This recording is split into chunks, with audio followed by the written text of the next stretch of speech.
بسم اللہ الرحمن الرحیم نحمده ونصلی علی رسول الکریم اما بعد۔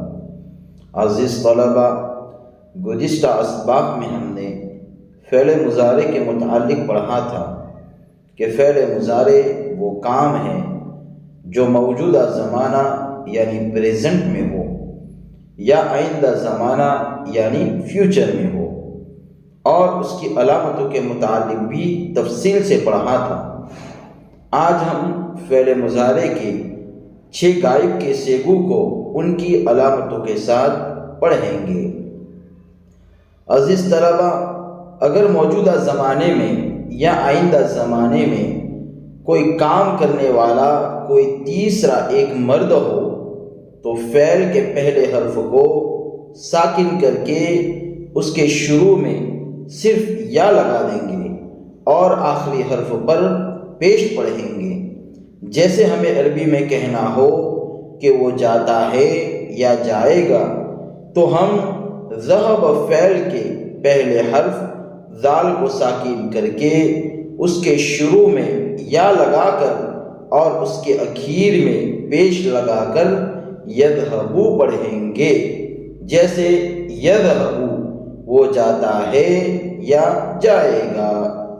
اور اگر موجودہ زمانے میں یا آئندہ زمانے میں کام کرنے والے 2 مرد ہو تو فعل کے پہلے حرف کو ساکن کر کے اس کے شروع میں یا لگا دیں گے اور فعل کے اخیر میں الف نون بڑھا دیں گے۔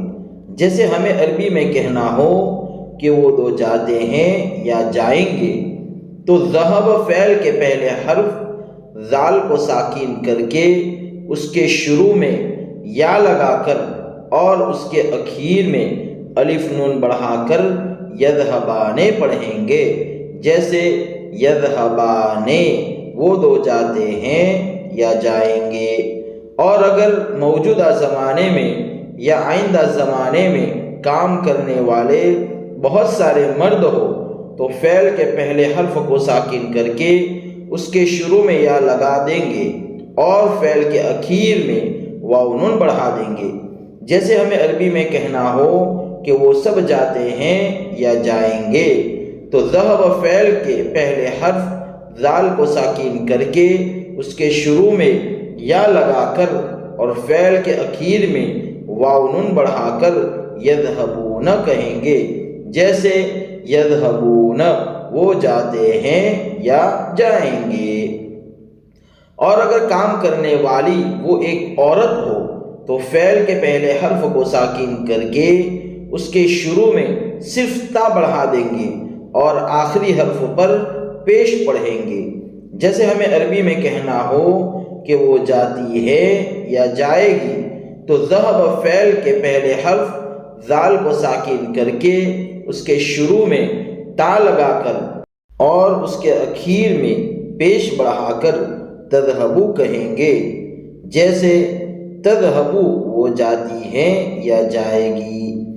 اور اگر کام کرنے والی وہ 2 عورتیں ہوں تو فعل کے پہلے حرف کو ساکن کر کے اس کے شروع میں تا بڑھا دیں گے اور فعل کے اخیر میں الف نون بڑھا دیں گے۔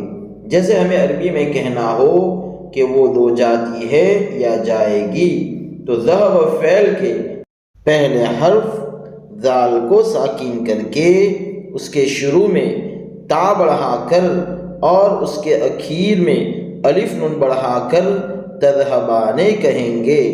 جیسے تذہبانے وہ 2 جاتی ہے یا جائے گی۔ اور اگر کام کرنے والی وہ سب عورتیں ہوں تو فعل کے پہلے حرف کو ساکن کر کے اس کے شروع میں یا بڑھا کر فعل کے اخیر میں نون زبر نہ لگا دیں گے۔ جیسے ہمیں عربی میں کہنا ہو کہ وہ سب جاتی ہے یا جائے گی، تو ذہب کے پہلے حرف ذال کو ساکن کر کے اس کے شروع میں یا لگا کر اور ذہب فعل کے اخیر میں نون زبر نہ بڑھا کر یذہبن پڑھیں گے۔ جیسے یذہبن وہ جاتی ہیں یا جائے گی۔ تو چلو فعل مضارع کے 6 غائب کے سیغوں کے متعلق مشق کرتے ہیں۔ یقرأ وہ پڑھتا ہے یا پڑھے گا، یقرآن وہ دو پڑھتے ہیں یا پڑھیں گے، یقرؤون وہ سب پڑھتے ہیں یا پڑھیں گے، تقرأ وہ ایک عورت پڑھتی ہے یا پڑھے گی، تقرآن وہ دو عورتیں پڑھتی ہے یا پڑھے گی، یقرأن وہ سب عورتیں پڑھتی ہے یا پڑھے گی۔ یحفظ وہ یاد کرتا ہے یا کرے گا، یحفظان وہ دو یاد کرتے ہیں یا کریں گے، یحفظون وہ سب یاد کرتے ہیں یا کریں گے، تحفظ وہ ایک عورت یاد کرتی ہیں یا کرے گی، تحفظان وہ دو عورتیں یاد کرتی ہیں یا کرے گی، یحفظن وہ سب عورتیں یاد کرتی ہیں یا کرے گی۔ یشرب وہ پیتا ہے یا پیے گا، یشربان وہ دو پیتے ہیں یا پیئیں گے، یشربون وہ سب پیتے ہیں یا پیئیں گے، تشرب وہ ایک عورت پیتی ہے یا پیے گی، تشربان وہ دو عورتیں پیتی ہے یا پیے گی، یشربن وہ سب عورتیں پیتی ہیں یا پیے گی۔